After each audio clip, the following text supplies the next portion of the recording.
I'm here with my dear friend Buzz the Bee from Busy Bee Plumbing, Heating and Air Conditioning.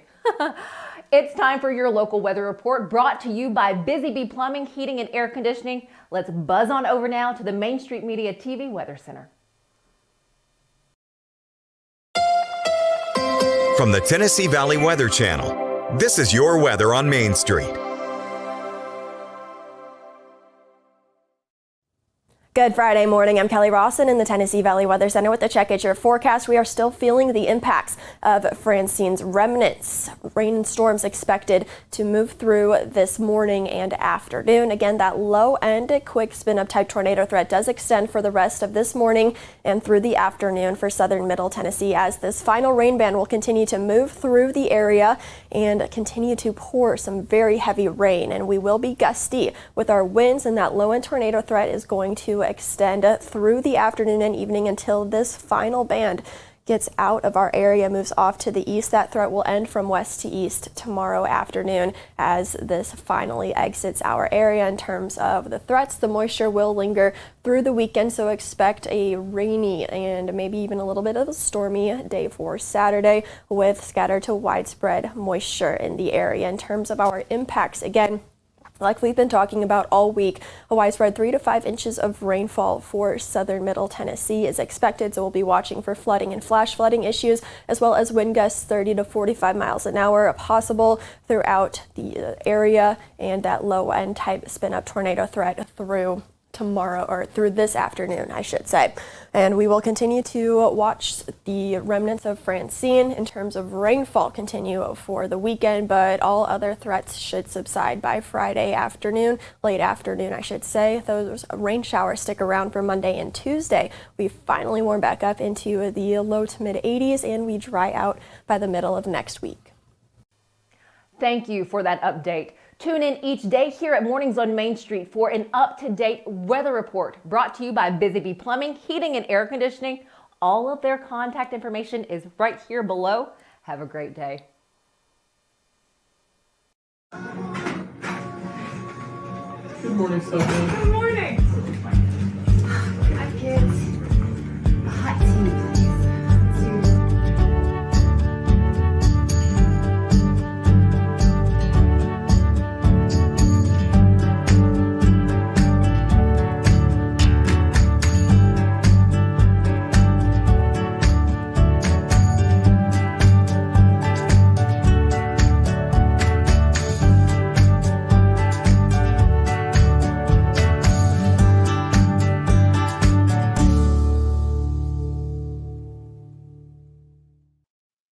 Welcome to Mornings on Main Street for this Friday. I'm your host, Stefanie Miller. You know, there is always so many happenings in the Middle Tennessee area, and sometimes I have the pleasure of making it to a few of them. Today, we take a look back at 6 different events or happenings that have been going on in the Middle Tennessee area. You know, normally we have a segment and then the look back. Well, today's show is really a look back at events, at a ceremony, and then a business that recently opened. So, first off, today we take you to a 9/11 ceremony that happened on Tuesday, of course, on 9/11, 23 years after that tragic and heartbreaking event. Then we introduce you to a nonprofit that's helping to make sure that kids do not go hungry. And we have a business opening up in Dickson. It is for all of you card collectors out there, or actually they have some other collectibles you might be interested in. And then we visit 3 festivals that recently happened. So there was a Pride Festival that happened in Dickson, a Bacon Festival here in Clarksville, and then the inaugural Cheese Festival from Gray's Fine Cheeses. They were at Southern Grist Brewery recently. I will take you there. But first, let's get a check of our headlines. Hello, here's the latest news and weather from Main Street Media TV. At the Hendersonville Area Chamber of Commerce luncheon, Sumner County's Director of Schools, Scott Langford, and County Mayor John Isbell discussed school safety, the importance of career and technical education, and the county's robust economic health. On Friday, September 6th, the Portland Police Department and Sumner County Sheriff's Office arrested 55-year-old Roy Lee Glover, a nationwide fugitive facing 2 felony sex charges against a minor child in Saline, Kansas. Residents argue for the preservation of a historic home on the Liberty Creek School's campus, despite funds being allocated for a park development, fearing the home's significant history will be lost. The Middle Tennessee Highland Games and Celtic Festival drew large crowds to Hendersonville's Sanders Ferry Park for a weekend celebration of Scottish culture, complete with bagpipe competitions, Scotch tastings, and traditional athletic events. So Busy Bee is a very close-knit family. We fight just like every family does. We have arguments, but we always come out with a solution to the problems. We don't just fight about what we want, we fight about what customers need. We want to make sure that every customer we go to is more than satisfied. And that doesn't just start whenever we show up at their door, that starts when we show up every day at work.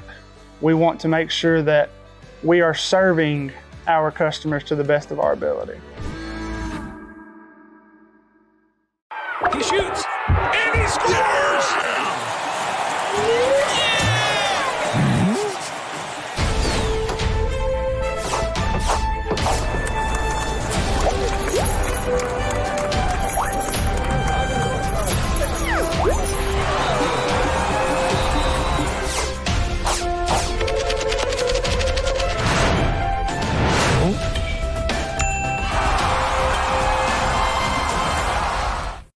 Welcome back to Mornings on Main Street.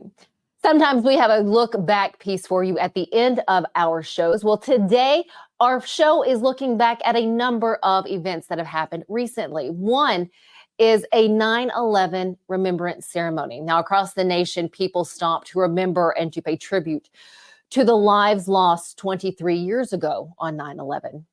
Well, here this morning, you get a look at pictures from the annual 9/11 ceremony held at the Clarksville Fire Rescue Headquarters on Franklin Street. Now, there at the event, they had several Clarksville and Montgomery County leaders on hand for the ceremony. Firefighters, police, men and women, and other Clarksville and Montgomery County emergency first responders, they all paid tribute to those lives lost in that terror attack on 9/11/2001. During the ceremony, a tribute was also made to the Clarksville firefighters who have lost their lives in the line of duty. I would like to thank Main Street Clarksville reporter Sherry Reeves for providing us with these photos. You can also find them on our website, mainstreetmediatennessee.com. Just look for Main Street Clarksville. Now I get to introduce you this morning to an area nonprofit. Recently, Fuel Kids paired up with Austin Peay State University for a community involvement event. You got to get a look at this. So many people on hand to help out with this. They filled 1,500 bags for children in the Montgomery County area. Fuel Kids is a food subsidization program designed to feed those children who only may have a food source that they may be receiving is only getting that from school. Now, the bags are then delivered to the local schools and then placed directly into the backpacks of the children who need it. The children that are selected by the school, it's not based on income or anything, but on signs of hunger. And the schools do know that, and they get in touch with Fuel Kids. So Denise Skidmore, I was able to talk with her. She's the executive director for Fuel Kids, and she shares both the number of children in Montgomery County who are seeing food insecurities and just what goes into the bags they're giving. We've identified 3,000 going into this school year. That doesn't include the high schools. The high schools have pantries, so we don't really have a number for them, but 3,000 elementary and middle school. So a lot of the things that we put in there you wouldn't see as things that you would want to give your child over the weekend. However, we're looking at worst case scenario, and that's children who are living under bridges, living in cars, living in tents. Therefore, to give them something to eat that's going to require cooking or anything like that is just not a good idea. So we work with prepackaged items such as peanut butter and crackers, cheese and crackers, beef sticks, pudding cups made with milk, fruit juice, 100% fruit juice in a box, fruit cups with a plastic pull top, cereal, small cereal boxes. Those are the kinds of things that we provide. For more on Fuel for Kids, we'll just visit their website, fuelforkidstn.org. I would like to thank them for doing all that they do. Okay, now we have a business opening up. Okay, if I have any card collectors out there or those who like certain sports memorabilia, this spot might be for you. It is Frost Sports Card Addicts. It is a new business in Dickson. Get a look. The owner, Luke Frost, he's actually the owner of Luke's Breakfast and Burgers, which is right next door to the new card addict shop, but take a look at some of this video. You have not only playing cards that you can pick up and some pretty special ones in there. He has signed jerseys, some other memorabilia as far as figurines, little bobbleheads, and a number of pieces that you may want to add to your collection. Now, this recently opened up.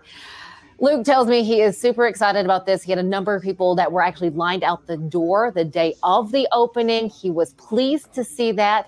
He plans to be open 7 days a week. They have their times there on the door, and he just wants to help service those who like to collect these special items. This is for all ages, for anyone who just loves sports and loves collectibles. So this place might be for you. So do stop by there in Dickson at Frost Sports Card Addicts, a new collector's location there in Dickson County. Staying in Dickson, they had a recent Pride Festival there in Dickson. This is the second annual Pride Festival that was held at Holland Park in downtown Dickson. It was an LGBTQIA plus celebration for everyone out there. It was family friendly. They had a number of vendors on hand, from just items and homemade goods. They had a really good tea or lemonade out there. I did try that while I was there. There was a food truck. They had a number of people doing a story time for the kids that were there in the area. So it was a nice time had by those who were on hand. They all seemed very excited when I was out there. Okay, another festival. I really do love the festivals, you guys. This one is a bacon festival that happened in Clarksville. This was the first of its kind. Now, they did have a bacon eating contest early in the day. I, however, did not make it until later on in the afternoon, but take a look at the video.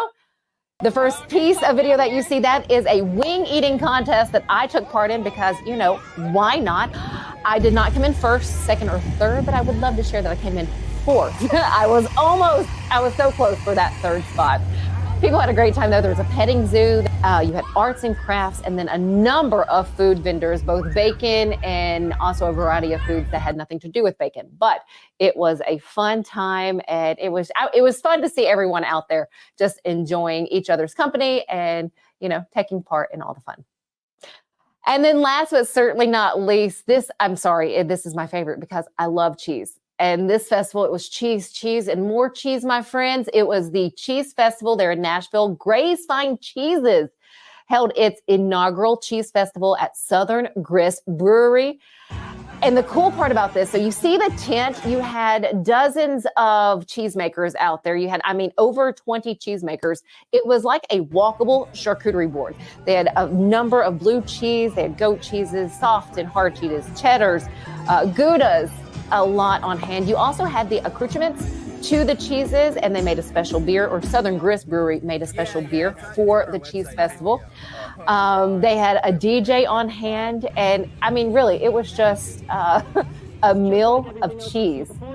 If you're interested in just checking out Gray's Fine Cheeses, they actually have 2 locations in the Nashville area and 1 in Franklin. I encourage you to go and learn more from the cheesemakers. And I tell you, they are just a wealth of knowledge when it comes to cheese. I would also like to thank you, and I wish I could think of the gentleman's name, but he gave my husband a big chunk of this one cheese that my husband just absolutely loved. But again, it was a great time. I look forward to their festival next year. All this being said, if you're looking for something to do, I can promise you one thing. You will find it here in Middle Tennessee. There's always an event happening. And you know what, guys? Fall is right around the corner. And if I think it's either September 21st or 22nd, which is the first day of fall. So you have a number of fall festivals coming up. All you have to do is hit the Google search. That is what I do. I think on Thursdays and Fridays, I just hit it. What's going on in the Middle Tennessee area? And you will have something to do, not only for yourself, your family, your friends, anyone that you would like to invite. Stick with us here at Mornings on Main Street. We'll be right back. We thrive under the lights. The city of performers, putting on one heck of a show. Welcome to Smashville. As always, thanks so much for joining us here at Mornings on Main Street. Enjoy the weekend, stay safe, have fun, and we'll see you back Monday morning.